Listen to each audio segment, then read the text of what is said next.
Hello student, welcome back to geography class. तो अपने English medium की जो 12वीं की ज्योग्राफी है उसके अंदर चैप्टर 12 जो है उसके अंदर अपने environment pollution problems, environment problems and solution जो है उसके बारे में स्टडी कर रही है। तो आज जो अपना टॉपिक रहेगा वो टॉपिक है ozone layer depletion. Ozone layer, ozone layer depletion, deflection, ozone layer depletion जो है ये अपना आज का टॉपिक है। Ozone layer depletion. Ozone layer depletion जो है ये क्या चीज है? तो देखिए अपने एटमॉस्फेयर जो है, एटमॉस्फेयर के अंदर the atmosphere layer at altitude of 30 to 80 kilometre, 30 to 80 kilometre from to sea level, यानी सी लेवल से 30 से लेके 80 जो किलोमीटर है, 80 किलोमीटर फ्रॉम सी लेवल से अपने एक लेयर पाई जाती है एटमॉस्फेयर के अंदर। उस लेयर को अपने ओजोन लेयर कहा जाता है। ओजोन लेयर कहते हैं उस लेयर को। वो लेयर ओजोन लेयर के नाम से जानी जाती है। एंड ओजोन लेयर जो है, उस ओजोन लेयर के अंदर ओजोन गैस जो है वो फाउंड होती है in this region. And this gas in fact acts as a protective armor and prevents high energy ultraviolet rays come to earth. And due to decrease in ozone concentration of the ozone layer and the small ozone less area in an extensive region are called ozone hole. तो ozone layer जो है इसका concentration पाया जाता है। तो ठीक है, इसका जो कंसंट्रेशन है उस कंसंट्रेशन के अंदर क्या हो गया, डिक्रीज हो गया कंसंट्रेशन। तो डिक्रीज हो गया ओजोन लेयर का, और ओजोन जो है वहां पे उस एरिया के अंदर लेस हो गई। लेस होने की वजह से वहां पर एक एक्सटेंसिव रीजन बन गया। उस एक्सटेंसिव रीजन को अपने ओजोन होल कहा जाता है। Since 1970s and the total volume of ozone is Earth's stratosphere is decreasing by almost 4% per decade, and during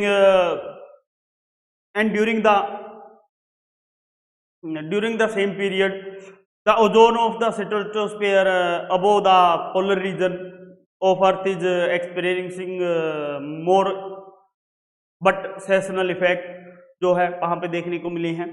ozone layer depletion जो है, इस डिप्लेक्शन के पीछे कारण क्या है या क्या कारण है इसके बारे में, या ओजोन लेयर डिप्लेक्शन जो है वो क्या चीज होती है उसके बारे में अगर जानी तो देखिए अपने जो ओजोन लेयर डिप्लेक्शन है, ओजोन लेयर डिप्लेक्शन जो है उस डिप्लेक्शन के बारे में अगर बात की जाए तो ओजोन लेयर का डिप्लेक्शन जो है उसके अंदर स्टडीज जो की जाती है वो स्टडीज ये की जाती है ओजोन लेयर जो है उसके ऊपर रिसर्च हो रही है। रिसर्च कब हुई? In past few decades, and have found that the amount of ozone in the atmosphere is gradually decreasing. और वो जब रिसर्च की गई तो उससे अपने को ये पता चला, अभी ये फाउंड हुआ कि जो ओजोन की एटमॉस्फेयर में अपने जो क्वांटिटी पाई जा रही है वो क्वांटिटी जो है वो लगातार अपने डिक्रीजिंग होती जा रही है। साइंटिस्ट जो हैं वो अपने आल्सो डिस्कवर्ड कर रहे हैं the same holes have come up in ozone layer and over Antarctica continent, and with the efforts of scientist it has been found that 0.5% of ozone volume is beginning destroyed in the atmosphere per year. तो scientist ने ये जो discover किया, अभी एक whole जो है वो अपने को ओजोन लेयर का अंटार्कटिक कॉन्टिनेंट पे मिला है, और इसके ऊपर बाद में अगर फाउंड किया गया तो 0.5% की जो अपने क्वांटिटी है उस क्वांटिटी से ओजोन की जो वॉल्यूम है वो अपने डिस्ट्रॉयड होती जा रही है एटमॉस्फेयर में पर ईयर में, यानी प्रत्येक साल जो है वो कम होती जा रही है।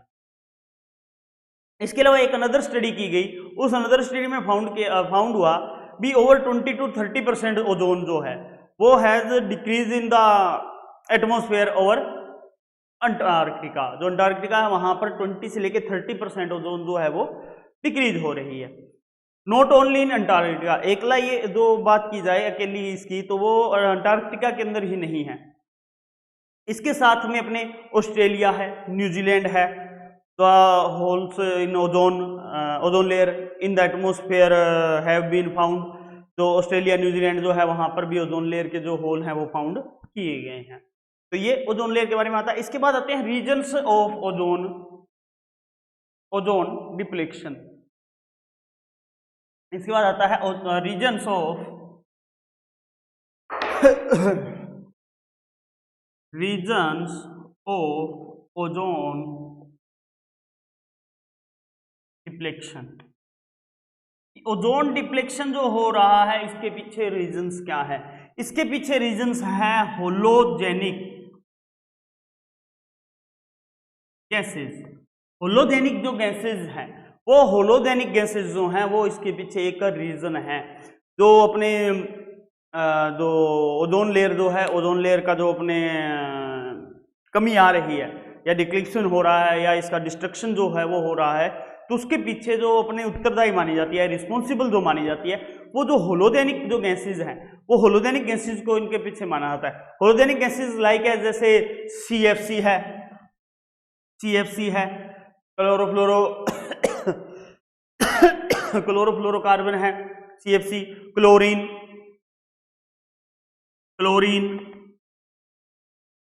ब्रोमीन, ठीक है, क्लोरीन है, ब्रोमीन है, मिथाइल क्लोरो है और कार्बन टेट्राक्लोराइड है, ठीक है। तो ये जो गैसें हैं, इन गैसों की वजह से जो है ये ओजोन लेयर का डिफ्लेक्शन हो रहा है।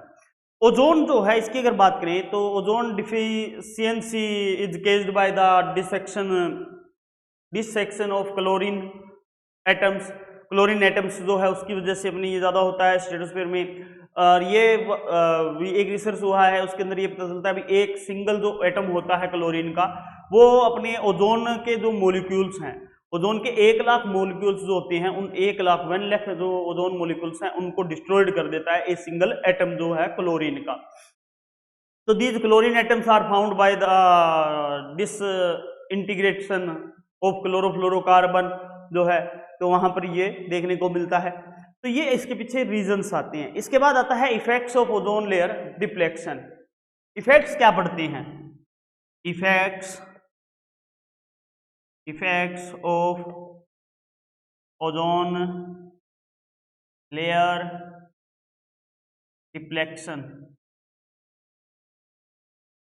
ओजोन लेयर डिप्लेक्शन इफेक्ट्स जो हैं वो क्या पड़ रहे हैं इसके डिप्लेक्शन होने के? देखिए, जब अपने ओजोन लेयर जो है वो डैमेज होगी, डैमेज होने के कारण अपने डिजीजेज हैं लाइक जैसे स्किन कैंसर है, कैटरेक्ट है, एक्सेट्रा जो डिजीज हैं वो डिजीजेज अपने यहाँ पे फॉर्मेशन हो जाएगी। एंड सेकंड जो प्लैंकनेट्स हैं आर बिगिन डिस्ट्रॉयड होने स्टार्ट हो जाएंगे due to effect of ultra violet rays जो है उनके इफेक्ट से, due to which an adverse effect of the marine food chain, जो मेरीन फूड चेन है उसके ऊपर भी एडवर्स जो इफेक्ट है वो पड़ेगा इसका। एंड आगे इसका और रीजन क्या इफेक्ट क्या हो सकता है? इसका इफेक्ट ये हो सकता है there is a radiation in the quantity of and quality of many types of crops, जो क्रॉप्स हैं उन क्रॉप्स के ऊपर इसका इफेक्ट पड़ सकता है। आगे अल्ट्रावायलेट रेज जो हैं वो अगर आएंगी तो उनका एडवर्स इफेक्ट क्या पड़ेगा, यानी जो डिजीज इम्यूनिटी है एंड कैपेसिटी जो है ह्यूमन की वो भी यहाँ पर डिक्रीज हो जाएगी, तो ये इसके इफेक्ट हो सकते हैं। आगे आता है ozone layer deflection. Ozone layer deflection क्या है? ओजोन लेयर डिप्लेक्शन थ्रेड्स आते हैं। Ozone layer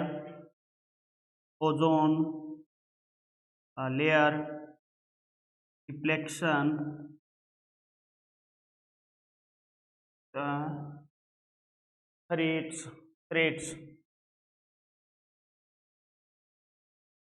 threads ozone layer deflection threads जो हैं, ओजोन लेयर डिप्लेक्शन थ्रेड्स जो हैं वो आता है।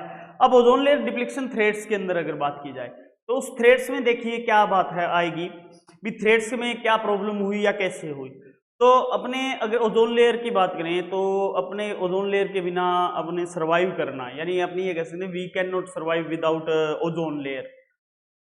क्यों? क्योंकि अपने देखा जाए तो जो अल्ट्रावेज रेज आती है तो वो एक कारण बन सकता है कैंसर का। एंड डिस्ट्रक्शन ऑफ क्रॉप्स जो है उसका, तो और मेरीन जो लाइफ है उस मेरीन लाइफ के ऊपर भी इसका काफ़ी इफेक्ट हो सकता है, ये एक कारण हो सकता है। सेकंड जो हो सकता है वो ये हो सकता है, अभी नॉर्थ और साउथ पोल जो है अपनी, वो नॉर्थ और साउथ पोल्स जो हैं, वो पोलर कैप्स जो है वो माइट मेल्ट डाउन होने स्टार्ट हो जाएंगे।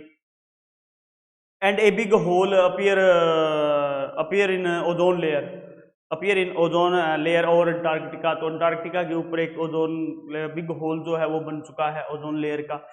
इसके बाद और क्या हो सकता है इसका, due to this temperature will also increase which will be harmful. Temperature जो है वो अपने बढ़ सकता है, जो हार्मफुल हो सकता है अपने ओजोन लेयर डिप्लेक्शन के कारण।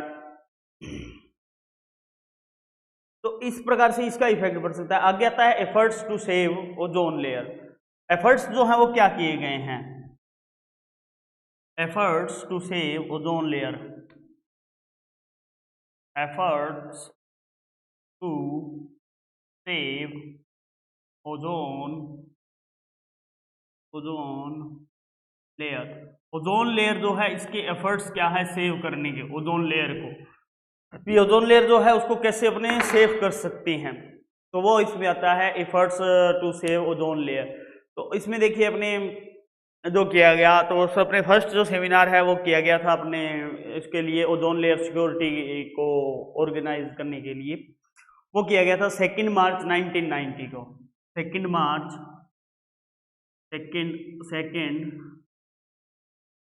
मार्च 1990 को एक सेमिनार जो है वो आयोजित किया गया ऑन 2 मार्च 1990 को, और इस सेमिनार का नेम दिया गया था ओजोन लेयर सिक्योरिटी। एंड ये जो ऑर्गेनाइज हुआ था वो हुआ था लंदन के अंदर। सेकंड इसमें बात आती है मॉन्ट्रियल प्रोटोकॉल की। मॉन्ट्रियल प्रोटोकॉल है वो भी ओजोन लेयर को बचाने के लिए किया गया था, मॉन्ट्रियल प्रोटोकॉल जो है, तो इसके अंदर भी अपने ये अडॉप्ट किया गया मॉन्ट्रियल प्रोटोकॉल भी, according to which production of CFC and halon gases जो है उनका प्रोडक्शन के ऊपर, and the production of other ozone depleting chemicals जो हैं उन केमिकल्स को अपने जो है बैन कर दिया जाए, इसलिए ये किया गया था। इसके अलावा फ्रेन जो है, जो मोस्ट डेंजरस क्लोरोफ्लोरोकार्बन जो है आता है, वो यूज किया जाता है रेफ्रिजरेटर्स में, एयर कंडीशंस में किया जाता है, सोफा सेट वगैरह जो आते हैं उन सोफा सेट्स में यूज किया जाता है, तो उसको भी प्रोहिबिटेड कर दिया जाए। एंड इसके बाद आता है the concern aircraft appeared by the US was banned due to the possibility of ozone layer depletion, decomposition, because the speed and sound of effect aircraft was very high. And इसके बाद आया every year international ozone layer security day is celebrated at national and state level पर किया जाता है, जो 16 सितंबर को ozone layer के लिए ये डे बनाया जाता है। 16 सितंबर का जो है रखा गया है। तो इस प्रकार से मेनी जो अटेम्प्ट्स है, एफर्ट्स जो हैं वो किए गए हैं ओजोन लेयर को सेव करने के लिए। तो इस ये ओजोन लेयर सेव के इफेक्ट्स जो हैं वो आते हैं। इसके बाद अगला जो अपने इसमें टॉपिक आता है वो आता है global efforts to protect the environment and the earth. Global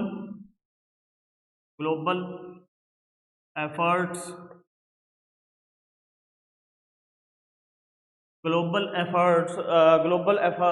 to protect the environment and the earth environment and earth, यानी एनवायरमेंट और अर्थ को बचाने के लिए जो ग्लोबल एफर्ट किए जा रहे हैं वो एफर्ट क्या है, तो उन ग्लोबल एफर्ट के बारे में अपनी जो है वो स्टडी की जाएगी। ग्लोबल एफर्ट जो है वो क्यों क्या क्या किए जा रहे हैं, क्या क्या करने चाहिए, क्या क्या जो है एफर्ट है अभी और कर सकते हैं इन्वायरमेंट को बचाने के लिए, तो उनके बारे में आएगा। तो जो सेवरल अपने conventions were organised with the combined efforts of various countries and UNO to pressure the quality of global environment. And maintain ecology balance of the biodiversity and biodiversity जो है उस बायोडाइवर्सिटी को बनाए रखने के लिए जो है अपने ये सम्मेलन किए गए हैं। तो इन सम्मेलन में पहला जो आता है वो आता है Stockholm conference. Stockholm conference, Stockholm conference, Stockholm conference जो है ये की गई थी। इस स्टॉकहोम कॉन्फ्रेंस के अंदर देखिए अपने जो है इट वाज हेल्ड फ्रॉम 5 जून 1972, यानी ये कब हुई थी? 5 जून 1972 में हुई थी। कौन सा? स्टॉकहोम सम्मेलन जो है ये स्वीडन के अंदर किया गया था। इसके अंदर एक 25 पॉइंट का एक मैनिफेस्टो जो है वो जारी किया गया था और उसके अंदर 25 पॉइंट जो थे वो मैनिफेस्टो वो प्रिपेयर किस लिए किया गया था? जो इन्वायरमेंट की अपने क्रिसिस हैं उन इन्वायरमेंट के क्रिसिस को हल करने के लिए या उनका समाधान करने के लिए ये पारित किया गया था स्टॉकहोम सम्मेलन। इसकी जो थीम थी अपने ये कह सकते हैं इसकी जो थीम रही वो रही थी सेविंग द वर्ल्ड इन्वायरमेंट जो है। इसका मेन इशू क्या था? सेविंग द वर्ल्ड इन्वायरमेंट जो है बिकम ए वाइटल इशू जो है उसके लिए ये किया गया था। स्टॉकहोम के बाद आगे आता है कोकोयोग, कोकोयोग डिक्लेरेशन, कोकोयोग डिक्लेरेशन, कोकोयोग डिक्लेरेशन। अब कोकोयोग डिक्लेरेशन जो है ये मेक्सिको में हुआ था। मेक्सिको में ये हुआ था 1974 को कोकोयोग सिटी में, 1974 कोकोयोग सिटी मेक्सिको में। तो मेक्सिको में ये अपने कोकोयोग जो है कॉन्फ्रेंस की गई थी।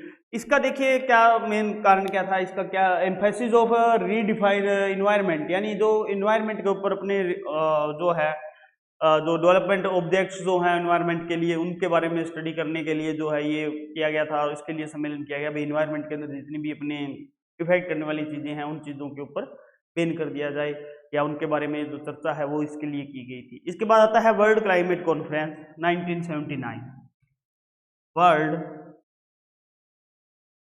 Climate conference 1979। तो 1979 के अंदर वर्ल्ड क्लाइमेट कॉन्फ्रेंस जो है वो की गई थी एंड ये जो है फर्स्ट वर्ल्ड अपने क्लाइमेट कॉन्फ्रेंस जो है वो आती है और ये जो है अपनी जिनेवा स्विट्जरलैंड के अंदर की गई थी। क्लाइमेट को जो चेंज हो रहा है उस क्लाइमेट की चेंज के ऊपर चर्चा करने के लिए जो है इसको अपने रखा गया था। इसके बाद अगला जो आता है वो आता है Vienna conference, Vienna conference, Vienna conference आती है। वियना कॉन्फ्रेंस जो है इसका जो ईयर रहा वो रहा अपने 1985 रहा। ऑस्ट्रिया में ये की गई थी, ऑस्ट्रिया में 1985 को ऑस्ट्रिया के अंदर ये की गई थी। Concern over ozone layer deflection, इसका मेन मुद्दा जो था वो ओजोन लेयर जो डिप्लेक्शन हो रहा है उस ओजोन लेयर डिप्लेक्शन का मेन मुद्दा जो था इसके अंदर रखा गया था। इसके बाद आता है मॉन्ट्रियल एग्रीमेंट, मॉन्ट्रियल एग्रीमेंट। अब मॉन्ट्रियल एग्रीमेंट की अगर बात की जाए तो मॉन्ट्रियल जो एग्रीमेंट है वो 1987 में हुआ था। 1987 में मॉन्ट्रियल जो है अपने किया गया। इसके अंदर जो reduce emphasis of gases to prevent ozone layer depletion, जो ओजोन लेयर डिप्लेक्शन है उसका जो इम्पेसिस है उसको रिड्यूस को कम करना, उसके जो गैसेज इनको हार्म कर रही है या इनको प्रभावित कर रही है उनको। इसके बाद अगला जो आता है वो आता है Toronto world conference, Toronto world conference आती है, Toronto world conference, Toronto world conference है। अब टोरंटो वर्ल्ड कॉन्फ्रेंस की अगर बात की जाए तो टोरंटो जो वर्ल्ड कॉन्फ्रेंस है ये टोरंटो वर्ल्ड कॉन्फ्रेंस कनाडा के अंदर की गई थी 1988 के अंदर, कनाडा में, कनाडा 1988 में। कनाडा में हुई थी।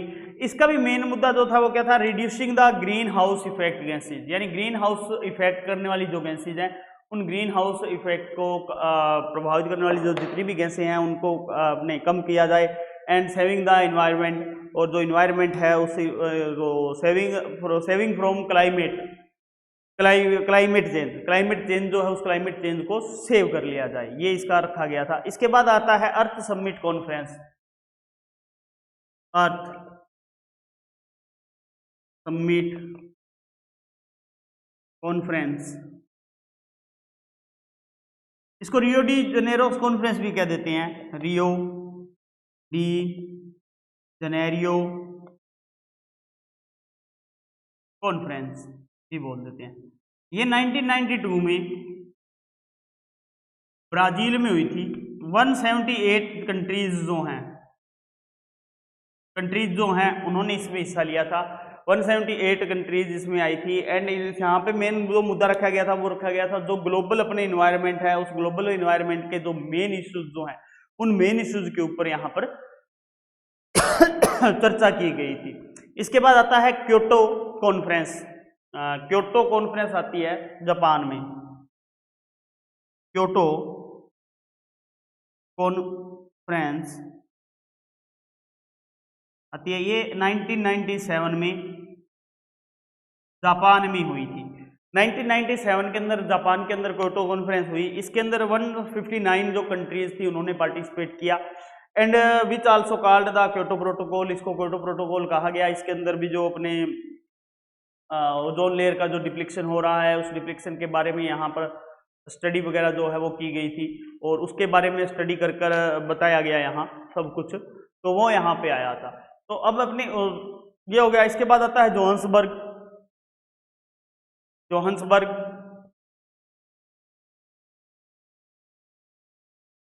जोहान्सबर्ग जो है ये अपने साउथ अफ्रीका में, जोहान्सबर्ग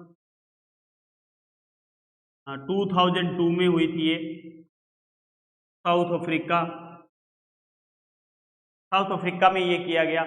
इसके अंदर देखिए इसको आल्सो कॉल 10+ कॉन्फ्रेंस भी कहा जाता है, यानी इसको 10+ कॉन्फ्रेंस भी कहा जाता है। स्पेशल जो इम्फेसिस को दिया गया था वो किया गया अपने कंटिन्यूस जो सस्टेनेबल डेवलपमेंट है, कंटिन्यू जो हो रहा है सस्टेनेबल डेवलपमेंट, उस सस्टेनेबल कंटिन्यू डेवलपमेंट के ऊपर ये जो है प्रभाव जो है वो दिया गया था। इसके बाद आता है नासा दुआ, ये इंडोनेशिया मलेशिया वहां हुआ था, नासा दुआ।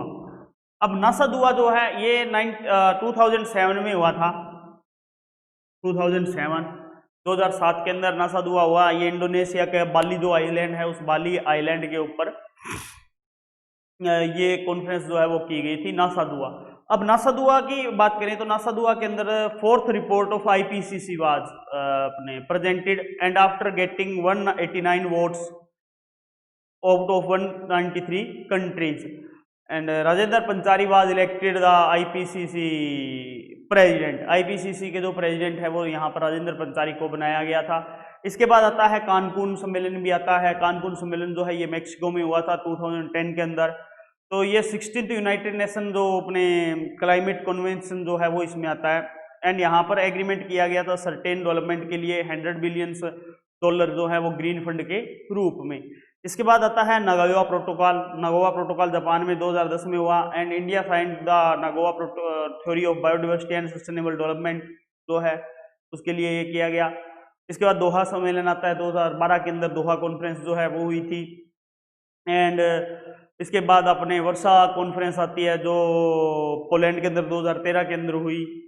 और यहाँ पे इम्पेसिस ग्रीन क्लाइमेट फंड जो है उसके ऊपर प्रभाव एंड क्लाइमेट चेंज एग्रीमेंट जो है उसके बारे में यहाँ पर स्टडी की गई। इसके बाद अपने आता है जैसे वर्ल्ड अर्थ कॉन्फ्रेंस न्यूयॉर्क के अंदर USA में 22 अप्रैल 2016 को ये हुई थी। And December 2015 Paris conference proposal जो था उस प्रपोजल को अपने क्लाइमेट चेंज का लिए जो साइन किया गया वो इसमें किया गया था। तो इस प्रकार से ये कुछ अपने यहाँ पर कॉन्फ्रेंसेस जो हैं वो हुई थी, ये आती हैं।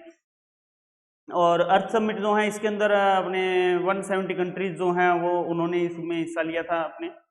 और इसके अंदर एग्रीमेंट जो बनाया गया वो एग्रीमेंट ये बनाया गया भी 2013 तक जितनी भी अपने क्लाइमेट चेंज के लिए या ग्रीन हाउस इफेक्ट के लिए जो अपने गैसेज हैं, अपने रिस्पॉन्सिबल गैसेज जो हैं, उन रिस्पॉन्सिबल गैसेज को प्रोहिबिटेड कर दिया जाए, कम कर दिया जाए। तो ये इसके लिए बनाया गया था। तो अपने ये जो लेसन है वो अपना ग्लोबल इफेक्ट के साथ में ही कंप्लीट होता है, 12th लेसन। और इसी के साथ आपका जो फर्स्ट पार्ट है वो कंप्लीट हो जाता है। सेकंड पार्ट जो है आपका पार्ट बी स्टार्ट होगा इसके बाद। पार्ट बी जो है वो आपका इंडिया से रिलेटेड है। पार्ट बी जो है वो आपका इंडिया से रिलेटेड है। इंडिया के जो अपने पार्ट बी जो है वो 28 नंबर की वो आती है आपके पार्ट बी में से भी क्वेश्चन है तो अपने यहाँ जो अगला चैप्टर है 13, वो चैप्टर की बात करें, चैप्टर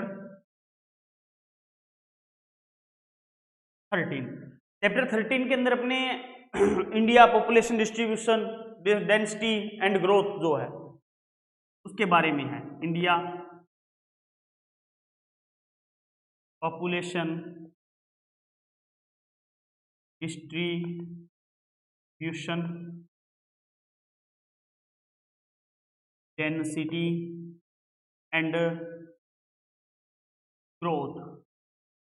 तो इससे अपने रिलेटेड ये लेसन है भी इंडिया के अंदर जो पॉपुलेशन डेंसिटी है वो किस टाइप से पाई जाती है, या पॉपुलेशन डिस्ट्रीब्यूशन जो है वो किस प्रकार से पाया जाता है, और यहाँ की जो ग्रोथ है वो किस टाइप से पाई जाती है। तो इंडिया की अगर बात करें तो इंडिया अपने को पता है भी वर्ल्ड का 2.4% जो है अपने एरिया जो है वो रखता है। 2.4% एरिया के ऊपर अपने यहाँ पे लोग जो है वो अपना जो कंट्री है वो अपने डिस्ट्रीब्यूटेड है 2.4 लैंड के ऊपर। टोटल वर्ल्ड की अगर लैंड देखी जाए तो उसमें से, तो अब देखिए 2.4 ये जो लैंड है, इस 2.4 लैंड में से लैंड पर 17.5% जो पॉपुलेशन है वर्ल्ड की वो रिसाइड करती है। 2011 की अगर अपने पॉपुलेशन काउंटिंग देखी जाए या पॉपुलेशन जो जनगणना हुई या उसके बारे में देखा जाए तो यहाँ पर अपने 121 करोड़ जो पीपल हैं वो रिसाइड करते हैं, यानी करोड़ जो अपने पॉपुलेशन है पाई जाती है टोटल। और यहाँ पर देखिए अपने इंडिया जो है ये एक डेवलपिंग कंट्री है, तो डेवलपिंग कंट्री होने के कारण यहाँ पर लाइफ जो है वो थोड़ी सी इतनी हाई नहीं है। इसके अलावा जो हेल्थ फैसिलिटी वगैरह जो है उनकी भी थोड़ी बहुत कमी पाई जाती है। एक जो ट्रेडिशनल अपने जो कस्टम्स वगैरह जो हैं उनकी वजह से भी यहाँ कमी पाई जाती है, तो इस वजह से ये सही नहीं रहता है। तो यहाँ पे पॉपुलेशन डिस्ट्रीब्यूशन की बात करेंगे तो पॉपुलेशन डिस्ट्रीब्यूशन जो है इंडिया के अंदर जो पाया जाता है वो अलग अलग पार्ट के अंदर अलग अलग प्रकार से पाया जाता है। ऐसी बात नहीं है अभी सभी में इक्वल जो है पॉपुलेशन पाई जाती है डिस्ट्रीब्यूशन, बल्कि अनइक्वल पॉपुलेशन डिस्ट्रीब्यूशन पाया जाता है। इंडिया के 6 अपने स्टेट्स हैं, जैसे उत्तर प्रदेश है, उत्तर प्रदेश, महाराष्ट्र, बिहार, वेस्ट बंगाल, आंध्र प्रदेश जो है वो 50% तक अपने पॉपुलेशन जो है रखते हैं।